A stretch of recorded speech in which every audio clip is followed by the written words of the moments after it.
Hey guys, we are going to be housing some incredible baby snakes today with an added bonus after the middle.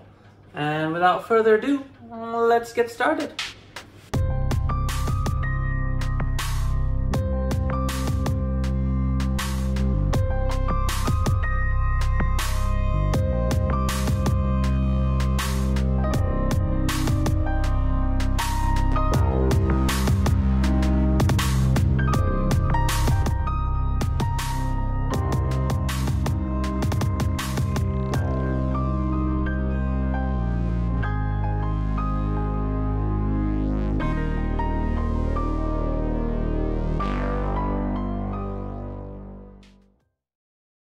These are white-lipped island pit vipers, less appropriately called insularis vipers, more appropriately titled by their scientific name Trimeresurus insularis.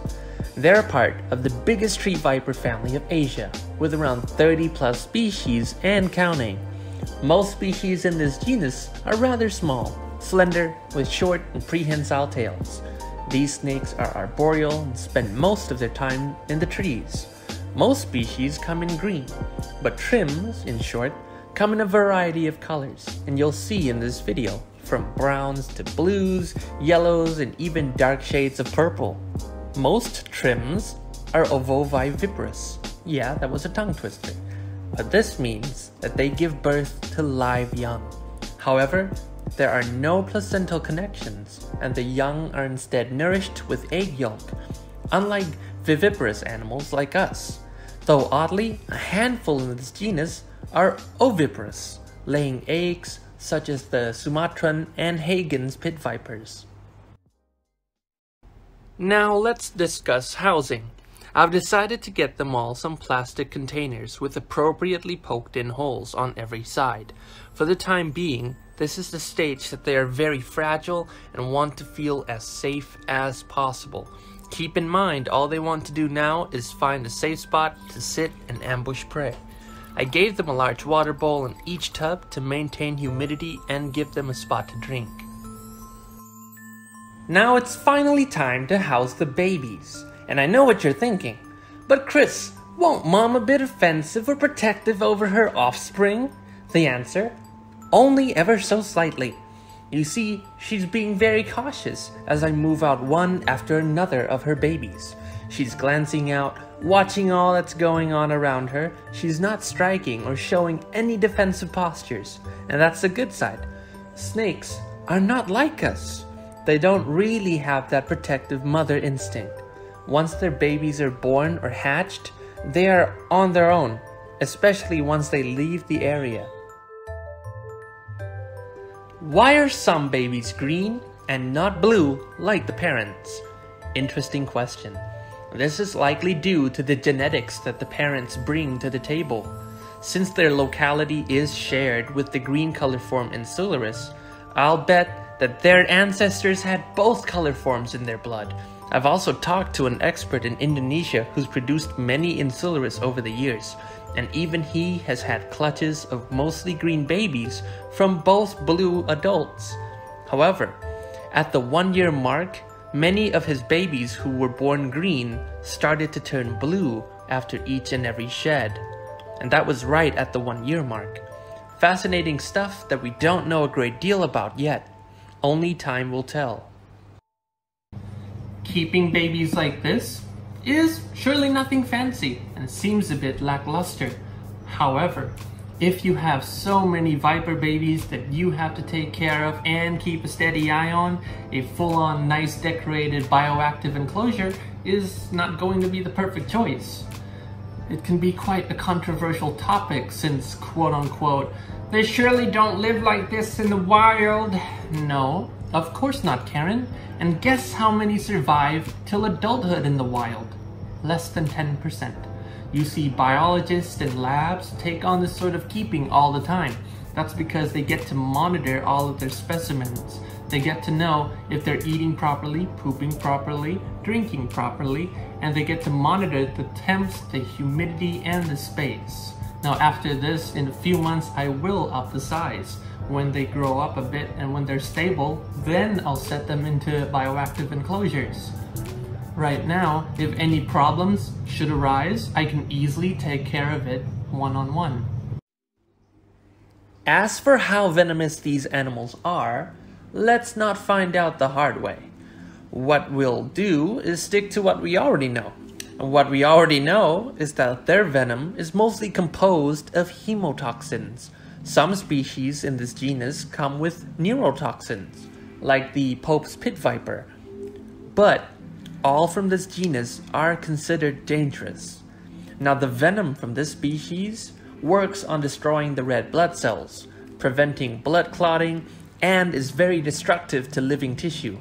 Meaning if you receive a bite, the symptoms could range from swelling to aches and pains, nausea, rotting, and tissue death. Your death, though, is unlikely, and no one should wait and find out, especially the young children or the elderly. And I'm no doctor, but if your finger is turning black and melting, you should seek medical care. As cute as these little bitty guys are, they already pack a punch. Though there's no way a baby snake's bite can rival that of an adult, a lot of people falsely believe that a baby's bite is more dangerous because they cannot control the amount of venom they put out. Keep in mind though, a baby is usually 100 times smaller than an adult, and it would be impossible for them to deliver nearly as much as an adult could. Yes, these snakes are venomous, but does that make them killing machines? Absolutely not. They are living, breathing, carbon-based life forms just like the rest of us, and only use their venom to take down prey, or as defense. And it also plays a great role in aiding digestion. What you deem scary? Well, imagine you being the size of this tiny little snake and a giant approaches right at your doorstep. Would you be afraid for your life? Would you poop your pants? I know I would. These are albino white-lipped pit vipers, very close relatives of the Insularis, but they are a mainland species, and to the untrained eye, you would say they were the exact same as the green Insularis. Are these albino snakes naturally occurring in the wild in this color form? Well, no. Well, actually, rarely. It does happen in the wild, but it's seen more as a birth defect, making them easier targets for predators, though they surely didn't mean to evolve this way. Albinism, as seen here, is a genetic mutation, causing the animals born to be stripped of all melanin and lack dark pigments. Here, I have my adult male white-lipped pit viper out to show you guys what I mean. The babies will keep that beautiful bright yellow color their entire lives. However, a normal variant like this male would be born green and maintain that coloration into adulthood like you see here. What about this snake here? Not the same as the others I've shown, and surely not a full black version of them, right? Not exactly. This is a mangrove or shore pit viper, another close relative. They also come in browns, banded forms, and even some with green and red. This is a wild melanistic color form, not altered by humans, and scientists believe some animals evolved to certain darker pigments or more melanin to blend in better with their surroundings and avoid predators. When they're separated, feeding becomes no issue. You don't have to worry about one individual accidentally biting the other or even eating the other one. You know, it does happen, yeah. Or not getting enough food or water. I personally always separate baby snakes once they go through their first sheds. After that is when I set them up and feed them once settled in. In a few months is when I'll move them to actual enclosures. I need to know that they are stable, eating and drinking, and have no issues that I should be aware about. I've converted all of my trims, babies, and adults to take frozen thawed meals, from pinky mice to fuzzy mice, then adults. Some of my adult trims will take chicks, Newborn babies, though, can oftentimes be stubborn or picky eaters, since in the wild they start out their lives by hunting baby geckos and frogs most of the time. Rarely will they run into pinky mice.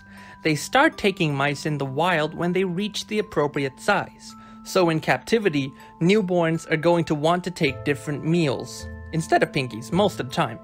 By converting all of mine onto pinkies now, they'll be on a more stable diet and be easier to care for. As you can see, once they get a good bite on the meal, they have no problems with it. The venom I mentioned earlier will aid them immensely in digesting these meals, as it helps break down the insides into a smoothie-like state. If you're looking into keeping venomous, never ever defang or devenom. They majorly depend on their venom and fangs, and it is crucial to their survival. Well guys, I hope you enjoyed that little process of me acclimating babies.